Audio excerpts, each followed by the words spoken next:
আসসালামু আলাইকুম ভিউয়ার্স, আফসানাস মুক্ত কিচেনে আপনাদের সবাইকে স্বাগতম জানাচ্ছি। আজকের রেসিপি বুটের ডালের হালুয়া।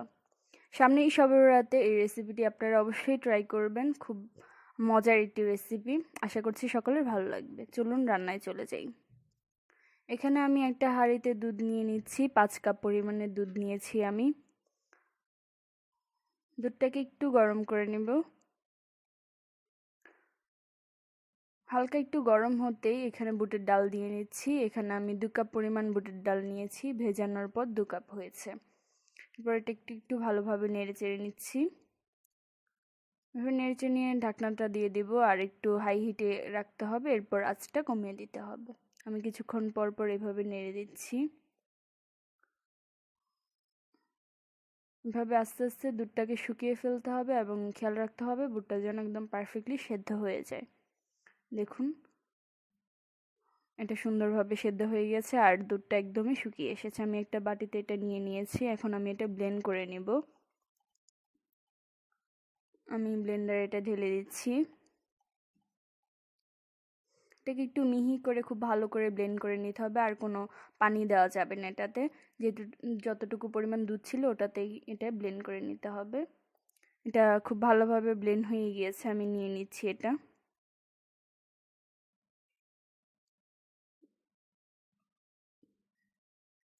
আমি একটা প্যানের মধ্যে ঘি দিয়ে দিচ্ছি। 1 টেবিল স্পুন ঘি দিয়ে নিয়েছি। দিয়ে দিচ্ছি এলাচ। আপনারা এখানে গোটার জায়গায় গুঁড়ো এলাচটাও ব্যবহার করতে পারেন। দিয়ে দিচ্ছি পেস্ট, বুটের ডালটা যে পেস্ট করে নিয়েছি ওটা পেস্টটা দিয়ে দিলাম। একটু ভালোভাবে নেড়ে চেড়ে নিচ্ছি। এভাবে একটু ভালোভাবে এটা নেড়ে চেড়ে নিতে হবে।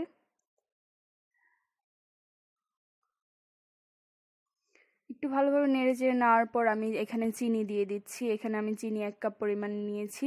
আমার স্বাদ অনুযায়ী আমি দিয়ে দিচ্ছি। আপনারা কম বেশি দিতে পারেন, আপনাদের স্বাদ অনুযায়ী দিয়ে নেবেন। এটাকে একটু ভালোভাবে এভাবে নেড়ে চেড়ে নিচ্ছি। চিনিটা গলে একটু পানি পানি হয়ে গিয়েছে। খুব ভালো করে এটা এইভাবে নেড়ে চেড়ে নিতে হবে, আর ঘন ঘন এটাকে নাড়তে হবে যেন এটা নিচে লেগে না যায়। অনবরত নাড়তে হবে, না হলে এটা নিচে লেগে যেতে পারে, হালুয়াটা পুড়ে যেতে পারে, তাহলে পারফেক্টলি হবে না। এভাবে খুব ভালোভাবে নেড়ে চেড়ে নিচ্ছি। দেখতেই পাচ্ছেন এটা খুব সুন্দর হয়েছে। আমি জাস্ট ফ্লেভারের জন্য আর একটু ঘি অ্যাড করে দিলাম। আবার এভাবে ভালোভাবে নেড়ে চেড়ে নিয়েছি। একদম এটা পারফেক্টলি হয়ে গিয়েছে, দেখতেই পাচ্ছেন। কেটে নেওয়া যাচ্ছে খুব ভালোভাবে। আমি এখানে যে এলাচগুলো দিয়েছি, গোটা এলাচগুলো, ওগুলো আমি তুলে নিচ্ছি। ওগুলো তুলে ফেলে দিতে হবে, নাহলে খাওয়ার সময় একটু সমস্যা হবে, ওই জন্য ফেলে দিচ্ছি। আমি একটা প্লেটে নিয়ে নিয়েছি। এখন এটাকে আমি আমার পছন্দ মতো একটা শেপে নিয়ে আসবো। আমি একটা গোল শেপ এটাকে নিয়ে এসেছি। আমি কাটছি, আপনি দেখতে পাচ্ছেন। এভাবে কেটে নিচ্ছি।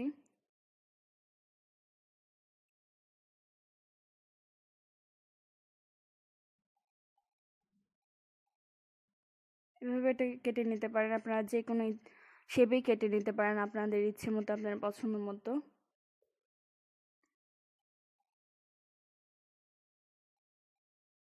আমি এটা কেটে নিয়েছি। এখন আপনার পছন্দ মতো একটু সাজিয়ে নেবেন। আমি এখানে চীনা বাদাম আর কিশমিশ দিয়ে সাজাচ্ছি। আপনারা চাইলে পেস্তা বাদাম বা অন্য কিছু দিয়েও সাজাতে পারেন, সেটা আপনাদের ইচ্ছে। জাস্ট সুন্দর লাগার জন্য এটা একটু সাজিয়ে নিচ্ছি। দেখতেই পাচ্ছেন আমি এটা একটু সাজিয়ে নিচ্ছি।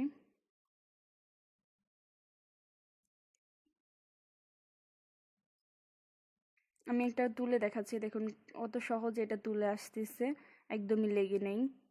দেখতেই পাচ্ছেন। আমি একটা প্লেটে সার্ভ করে নিয়েছি।